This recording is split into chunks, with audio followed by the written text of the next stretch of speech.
आज की इस वीडियो में लोग देखने वाले हैं कक्षा 10वीं की गणित। तो गणित का हम देखेंगे अध्याय 13, जो कि क्या है, पृष्ठीय क्षेत्रफल और आयतन है। ठीक है, तो इसमें हम जो प्रश्नावली पढ़ने वाले हैं 13.1, और यह जो हम लोग प्रश्नावली पढ़ रहे हैं यह आपके एनसीईआरटी की बुक में अगर आप देखेंगे तो प्रश्नावली 13.1 पे आपको मिल जाएगी। ठीक है, तो क्वेश्चन जो आपको पहला दिया है, तो पहले हम क्वेश्चन को लगाते चलेंगे और साथ ही साथ आपको चित्र के माध्यम से समझाते भी रहेंगे। ठीक है, तो देखिए क्वेश्चन में कहा है आपसे कि दो घनों जिनमें प्रत्येक का आयतन 64 सेंटीमीटर क्यूब है के संलग्न फलकों को मिलाकर एक ठोस बनाया जाता है, इससे प्राप्त घनाभ का पृष्ठीय क्षेत्रफल ज्ञात कीजिए। अब देखिए आपसे कहा क्या गया है, पहले आप एक चीज देखिए, दो वर्ड यहाँ पे लिया गया, दो आकृति के बारे में बताया गया है, एक घन के बारे में और एक घनाभ के बारे में। पहले आप इन दोनों में डिफरेंस समझ लीजिए। ठीक है, तो कहा गया है कि घन और घनाभ, देखिए क्या होता है, घन जो होता है और एक आकृति घनाभ होती है। घन में क्या होता है कि इसमें तीन भुजाएं कह सकते हैं, लंबाई, चौड़ाई और ऊंचाई, जो तीनों की तीनों होती हैं वह समान होती हैं, एक जैसी होती हैं। क्या होती हैं? एक जैसी होती हैं। इसकी जो लंबाई, चौड़ाई और ऊंचाई जो होगी वह कैसी होगी? एक समान होगी। ठीक है, कुछ इस प्रकार से इसकी आकृति बनती है, आप यूं बना सकते हैं। ठीक है, यह आपका जो घन बन गया, इसकी लंबाई, चौड़ाई और ऊंचाई तीनों भुजाएं जो इसकी होती हैं बराबर होती हैं। जैसे आप एग्जांपल के स्वरूप ले सकते हैं लीडो की गोटी, उसमें भी आप देखेंगे कि उसकी जो लंबाई, चौड़ाई और ऊंचाई तीनों जो होती है वह क्या होती है? एक बराबर होती है। ठीक है, और वहीं हम घनाभ की बात करें तो घनाभ में क्या होता है कि इसकी जो तीनों भुजाएं होती है वह बराबर नहीं होती, नहीं लंबाई, चौड़ाई और ऊंचाई जो यह होती है आकृति, इसकी जो है बराबर नहीं होती है। इसके एग्जाम्पल के लिए आप देख सकते हैं, एक ईंट देख लीजिए। ईंट को अगर आप देखेंगे तो उसमें लंबाई अलग मिलेगी, चौड़ाई अलग मिलेगी और ऊंचाई क्या मिलेगी? अलग मिलेगी। या किसी का आप बॉक्स देख लीजिए, ठीक है, जो इस टाइप से हो, यानी उसकी लंबाई अधिक मिलेगी, चौड़ाई कम मिलेगी, ऊंचाई और भी कम मिलेगी। ठीक है, तो इस प्रकार की जो आकृति होती है उसे हम घनाभ कहते हैं। ठीक है, तो घन और घनाभ में यही अंतर होता है कि इसमें जो तीनों भुजाएं होती हैं, तीनों भुजा यानी लंबाई, चौड़ाई और ऊंचाई क्या होती हैं? बराबर होती हैं। क्या होती हैं? बराबर। और इसमें जो तीनों भुजाएं होती हैं, तीनों भुजा बराबर नहीं होती हैं, बराबर नहीं होती है। अब हम बात करेंगे इसके पृष्ठीय क्षेत्रफल की, कि पृष्ठीय क्षेत्रफल का मतलब हम आपको समझा देना चाहते हैं। जैसे कोई एक बॉक्स है, ठीक है, मान लीजिए आप कोई एक क्या कर सकते हैं, कागज का कार्टून ही ले लीजिए। तो उस कार्टून में जो कागज लगे होते हैं, ठीक है, वह जो कागज लगे होते हैं, जितना उसको कार्टून को बनाने में जो कागज लगता है उसी को हम लोग पृष्ठीय क्षेत्रफल कर सकते हैं। जैसे कि मान लीजिए कोई एक बॉक्स ही है, बक्सा जिसे आप कह सकते हैं, उसमें जो चादर लगी होती है ऊपर से नीचे, फिर ऐसे और दोनों तरफ साइड से जैसे भी, तो उस चादर को जो बनाया जाता है, जो चादर जितनी लगती है उसी को हम पृष्ठीय क्षेत्रफल कहते हैं। और इसके बीच में जो जगह खाली होती है, समझ रहे कि नहीं, उसे हम आयतन का नाम देते हैं। किसका नाम देते हैं? आयतन का नाम देते हैं। ठीक है, और आपको पृष्ठीय क्षेत्रफल यानी पृष्ठीय भाग की जानकारी यह हो गई। पृष्ठीय पृष्ठीय आप लोग जान चुके हैं कि जैसे कि मान लीजिए हमने एक कागज का गत्ता या कार्टून ले लिया है, ठीक है, अब उस कार्टून के ऊपर नीचे इस तरफ जो क्या कहते हैं, 6 साइड है, 6 दिशा होते हैं, 2 ऊपर और नीचे से, 2 साइड से और 2 इस साइड से। ठीक है, तो यह जो कागज का आपका जो कार्टून बना होता है, जो कागज जितना दूर होता है, आप यूं कह सकते हैं कागज, वह सब एरिया उसकी क्या कहलाती है?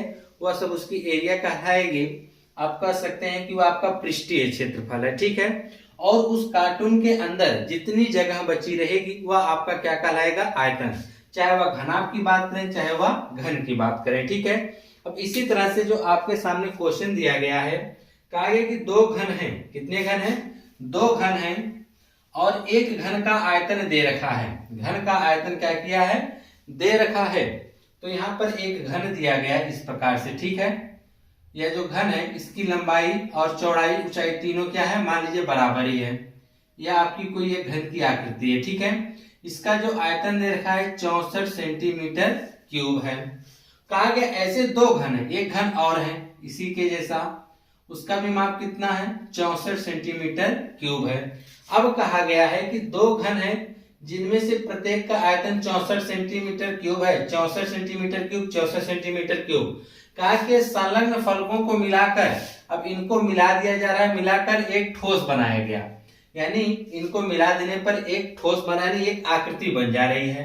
और इससे जो बन के प्राप्त आकृति हो रही है, कैसी आकृति बन रही है, घनाभ की बन रही है। घनाभ का मतलब कि दो ठो थे घन, उनको सटा के क्या किया, एक दूसरे को रख दिया गया।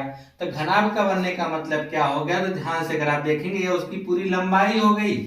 तो इसकी जो लंबाई अभी हम निकालेंगे, इसकी लंबाई कितनी होगी, कितनी चौड़ाई होगी, कितनी ऊंचाई होगी। तो सबसे पहले आपको एक चीज यह पता होना चाहिए कि घन का पृष्ठीय क्षेत्रफल, घन का पृष्ठीय क्षेत्रफल, तो घन का जो पृष्ठीय क्षेत्रफल होता है 6a²।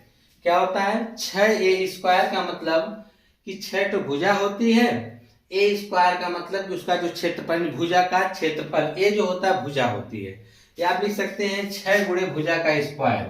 क्या लिख सकते हैं 6 गुणे भुजा का स्क्वायर। यह क्या होता है, घन का पृष्ठीय क्षेत्रफल का फार्मूला है। अगर हम घनाभ की बात करें तो घनाभ का पृष्ठीय क्षेत्रफल, घनाभ का पृष्ठीय क्षेत्रफल यह होता है दो कोष्टक में LB यानी लंबाई गुणे चौड़ाई, ठीक है, प्लस BH यानी चौड़ाई गुणे ऊंचाई प्लस HL।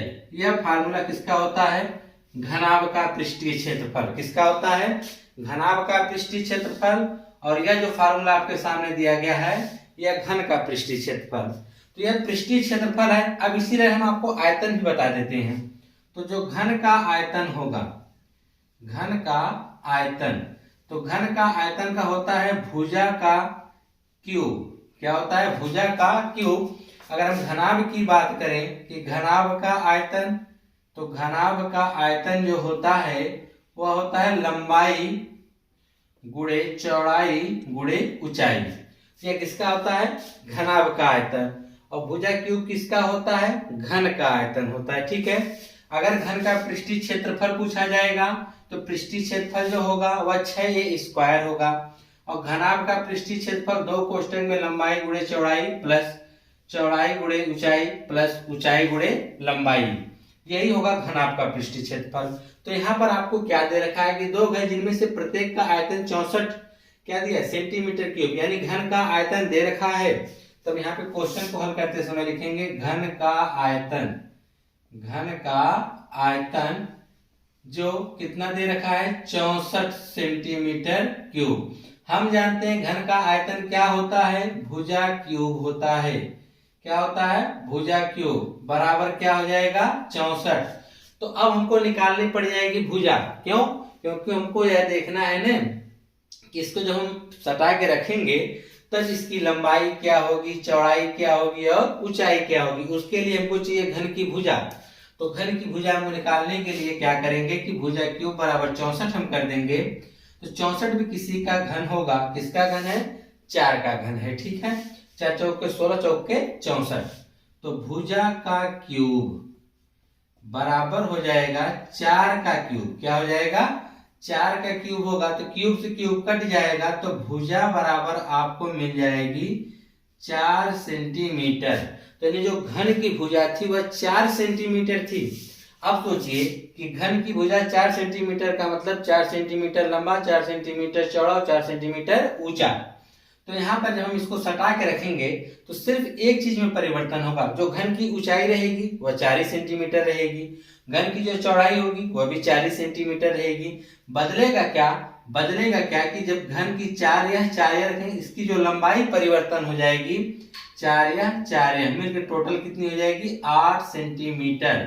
तो जो बनने वाली आकृति होगी उसकी जो लंबाई होगी 8 सेंटीमीटर होगी, चौड़ाई जो उसकी होगी वह 4 ही सेंटीमीटर रहेगी, ऊंचाई भी जो होगी 4 ही सेंटीमीटर रहेगी। सिर्फ बदलेगा क्या, बदलेगी सिर्फ उसकी लंबाई, यानी 4 ठीक है। अगर आप लोग देखना चाहें इसकी जो चौड़ाई होगी, समझ रहे कि जो चौड़ाई इस तरह से होती है, चौड़ाई यह होगी आपकी, तो चौड़ाई जो रहेगी 4 की तो 4 ही रहेगी और ऊंचाई भी 4 की 4 ही रहेगी, लेकिन इसकी लंबाई जो होगी क्या होगी वह बदल जाएगी, ठीक है। तो आपको भुजा मिल गया कि घन की जो भुजा थी वह कितनी थी, 4 सेंटीमीटर क्यूब।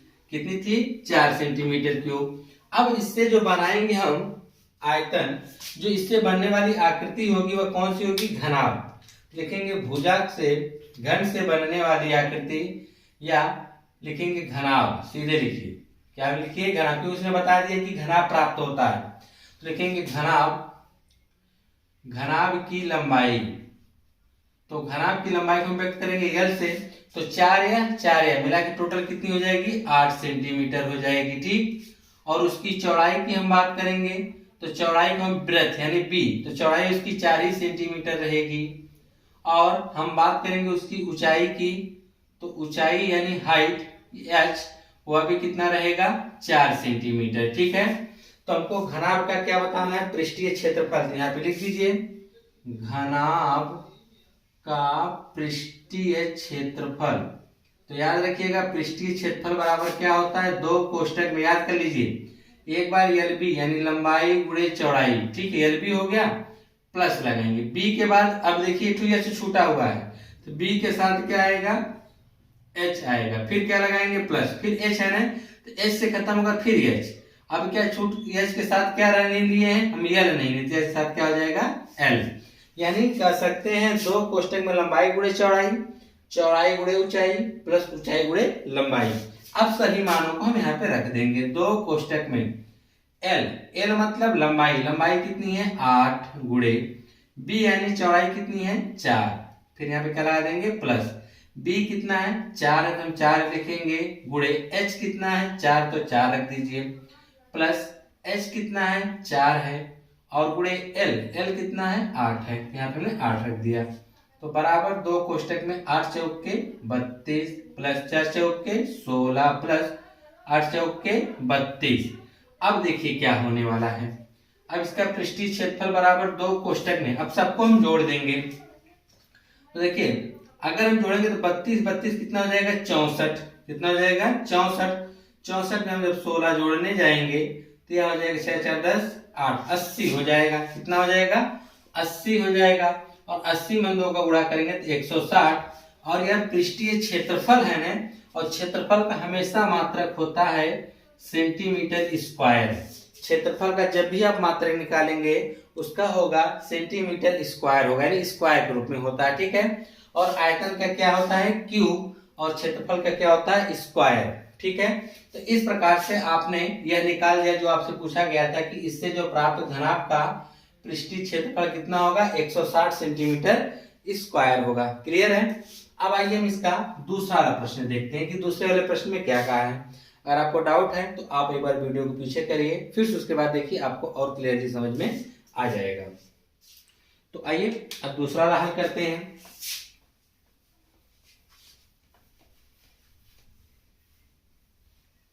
चलिए दूसरा वाला पढ़िए। कहा है कोई बर्तन एक खोखले अर्धगोले के आकार का है। कोई बर्तन है जो अर्धगोले खोखले आकार का है। जैसे आप लोग अर्धगोले खोखले आकार का कुछ इस प्रकार से समझ सकते हैं कि यह कोई ऐसा एक बर्तन है जो अर्धगोले का यह आकार है। यह किसका आकार हो गया, अर्धगोले का आकार हो गया। ठीक है, फिर कहा है कि जिसके ऊपर एक खोखला बेलन अध्यारोपित है। बेलन क्या होता है, यह जो आकृति है यह बेलन की आकृति है। किसकी आकृति है, यह बेलन की आकृति है। ठीक है, तो इसको हम इसी के ऊपर अध्यारोपित कर देते हैं। जब इसको हम अध्यारोपित करेंगे तो सेम इसी के जैसा, इसी के क्या कहते हैं, इसी के व्यास इतना उसकी भी व्यास होगा, त्रिज्या उसके ही इतनी त्रिज्या उसकी भी होगी। ठीक है, तो हमने उसके ऊपर क्या किया, अध्यारोपित कर दिया है। अब कहा है कि अर्धगोले का जो व्यास है वह 14 सेंटीमीटर है। यानी यहां से यहां तक का जो व्यास है वह 14 सेंटीमीटर दे रखा है। इसका जो व्यास है वह कितना दे रखा है, 14 सेंटीमीटर का। और इस बर्तन की कुल ऊंचाई 13 सेंटीमीटर है। कुल बर्तन की ऊंचाई का मतलब यहां से लेके यहां तक टोटल इसकी जो माप दे रखा है वह 13 सेंटीमीटर है। तो हमने 13 सेंटीमीटर इसकी माप को बना दिया है।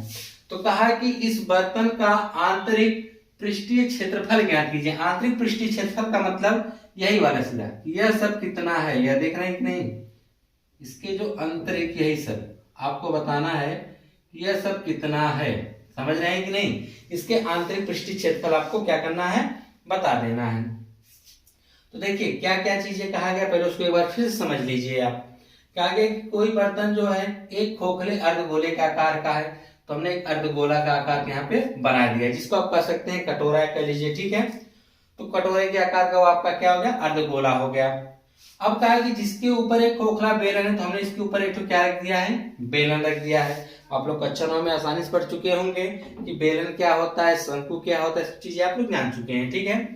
फिर कहा है कि अर्धगोले का जो व्यास है, अर्धगोले का व्यास का मतलब यह जो आपका अर्धगोला बना है, इसका यह जो व्यास है यहां से लेके यहां तक, देख रहे हैं कि नहीं, इसका जो यह व्यास है वह टोटल दे रखा है कितना, 14 सेंटीमीटर दे रखा है। तो इसकी त्रिज्या की जब हम बात करेंगे, इसकी त्रिज्या कितनी होगी, इसकी त्रिज्या होगी 7 सेंटीमीटर। त्रिज्या कितनी होगी, 7। तो चाहे इसको 7 नापिए, चाहे यहां से यहां तक नापिए 7, ये दोनों दोनों क्या होंगी, 7 सेंटीमीटर। क्यों, क्योंकि त्रिज्या है, त्रिज्या तो बराबर ही होगी। कहा कि इस बर्तन की कुल ऊंचाई 13 सेंटीमीटर है, यानी इसको मिला के कितना है, 13 सेंटीमीटर। तो कहा कि इस बर्तन का आंतरिक पृष्ठीय क्षेत्रफल ज्ञात कीजिए। तो इसका आंतरिक पृष्ठीय क्षेत्रफल चलिए हम लोग निकाल देते हैं क्या होगा, ठीक है। अब हम सबसे पहले आपको ये बता देते हैं कि अर्धगोले का पृष्ठीय क्षेत्रफल क्या होगा और शंकु का, क्योंकि दोनों का पृष्ठीय क्षेत्रफल जोड़ देंगे तो हमको दोनों, क्योंकि यहाँ पे दो ठो आकृति है, ठीक, एक अर्धगोला है और एक क्या है, शंकु है। तो इसका हम क्या होगा, पृष्ठीय क्षेत्रफल अलग होगा, इसका पृष्ठीय क्षेत्रफल अलग होगा। इसका पृष्ठीय क्षेत्रफल क्या होगा, इसका क्या पृष्ठीय क्षेत्रफल होगा, दोनों का पृष्ठीय क्षेत्रफल निकाल के जोड़ देंगे तो हमको क्या मिल जाएगा, इस पूरे बर्तन का आंतरिक पृष्ठीय क्षेत्रफल मिल जाएगा। जैसे कि हम आपको बता दें गोले का पृष्ठीय क्षेत्रफल, पहले जानेंगे गोले का पृष्ठीय क्षेत्रफल। तो गोले का जो होता है पृष्ठीय क्षेत्रफल जो होता है वह होता है 4 पाई आर स्क्वायर। क्या होता है, 4 पाई आर स्क्वायर, किसका, गोले का। तो यहाँ पे आपका तो गोला है नहीं, अर्धगोला है। जब अर्धगोला आएगा तो अर्ध मतलब आधा, तो आधा का मतलब इसी में करेंगे 2 से भाग, तो 2 से 2 इसको काट देगा, तो हो जाएगा 2 पाई आर स्क्वायर। तो अर्धगोले का जो पृष्ठीय क्षेत्रफल होगा वह 2 पाई आर स्क्वायर होगा। आपने अर्धगोले का पृष्ठीय क्षेत्रफल जान गए हैं। अब बच गया है बेलन, तो यहाँ पे याद करिएगा बेलन का वक्र पृष्ठ, बेलन का वक्र पृष्ठ। तो बेलन का जो वक्र पृष्ठ होता है 2 पाई आर एच। क्या याद करेंगे कि बेलन का जो वक्र पृष्ठ होता है 2 पाई आर एच और अर्धगोले का जो पृष्ठीय क्षेत्रफल होता है 2 पाई आर स्क्वायर होता है, ठीक है। तो हम क्या करेंगे, नीचे से अर्धगोले का पृष्ठीय क्षेत्रफल निकाल लेंगे और फिर यहाँ से ऊपर से हम लोग क्या करेंगे, बेलन का पृष्ठीय क्षेत्रफल निकाल के दोनों को जोड़ देंगे, हमको इस पूरे बर्तन का आंतरिक पृष्ठीय क्षेत्रफल मिल जाएगा। तो आप इस चीज याद रख लीजिए कि अर्धगोले का पृष्ठीय क्षेत्रफल क्या होगा, 2 पाई आर स्क्वायर, और बेलन का क्या होगा, 2 पाई आर एच होगा, ठीक है। तो दोनों का आपने फार्मूला देख लिया, याद भी करते चलिए। जैसे हमने पहले में पढ़ा घन का आयतन भुजा क्यूब और घनाभ का आयतन लंबाई गुणे चौड़ाई गुणे ऊंचाई। फिर उसके बाद हमने पढ़ा घन का पृष्ठीय क्षेत्रफल, तो 6a स्क्वायर पढ़ा। फिर हमने पढ़ा घनाभ का पृष्ठीय क्षेत्रफल 2 कोष्टक में LB यानी लंबाई गुणे चौड़ाई, फिर BH यानी चौड़ाई गुणे ऊंचाई, फिर प्लस HL यानी ऊंचाई गुणे लंबाई। तो ये 4 फार्मूला आपने उधर पहले वाले क्वेश्चन में देखा। अब यहाँ पर देखिए 2 क्वेश्चन। पहला, अगर गोले का पृष्ठीय क्षेत्रफल पूछेगा तो 4 पाई आर स्क्वायर, अर्धगोले का पूछेगा तो इसका आधा कर देंगे तो हो जाएगा 2 पाई आर स्क्वायर। बेलन का वक्र पृष्ठ पूछेगा तो 2 पाई आर एच, 2 पाई आर एच होता है, ठीक है। अब आइए क्वेश्चंस को हल करते हैं। तो जो जो चीजें हमको पता है पहले हम उनको लिख लेते हैं। हमको पता है, और जो इस अर्धगोले का त्रिज्या होगी वही इस बेलन की त्रिज्या होगी, ठीक है। दोनों की त्रिज्याएं क्या होंगी, सेम, एक ही जैसी होंगी, तभी तो इसके ऊपर आ जाएगी। अगर इनमें से त्रिज्या इन लोगों की अलग होगी, अगर इसका ज्यादा होगा तो इसको ढक लेगी, अगर इसका ज्यादा होगा और इसका कम होगा तो इसके अंदर चली जाएगी। इसलिए दोनों के इसके ऊपर अध्यारोपित का मतलब क्या है कि दोनों का जो यह व्यास है वह समान है, तभी इसके ऊपर वह आकृति आके टिकी हुई है, ठीक है।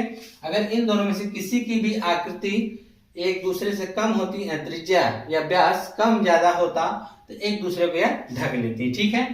तो दोनों का बराबर है, जिसकी वजह से इस दूसरे के ऊपर क्या है, अध्यारोपित यानी टिकी हुई है। तो हमको क्या पता है, अर्धगोले की त्रिज्या। तो यहाँ पे हम लिखेंगे अर्धगोले की त्रिज्या। तो लिखेंगे अर्धगोले की त्रिज्या, अर्धगोले की त्रिज्या, जिसे हम r से व्यक्त करेंगे। तो अर्धगोले की त्रिज्या, तो देखिए व्यास है 14, तो त्रिज्या इसकी आधी होगी, कितना होगी 7 सेंटीमीटर। त्रिज्या कितनी हो जाएगी 7 सेंटीमीटर। यानी हम कह सकते हैं कि यहाँ से यहाँ तक की जो दूरी होगी वह 7 सेंटीमीटर की। कितनी होगी 7 सेंटीमीटर की। और टोटल इसकी ऊंचाई कितनी है 13 है। और 13 में से जब इतना 7 हो गया तो बचे कितना 6।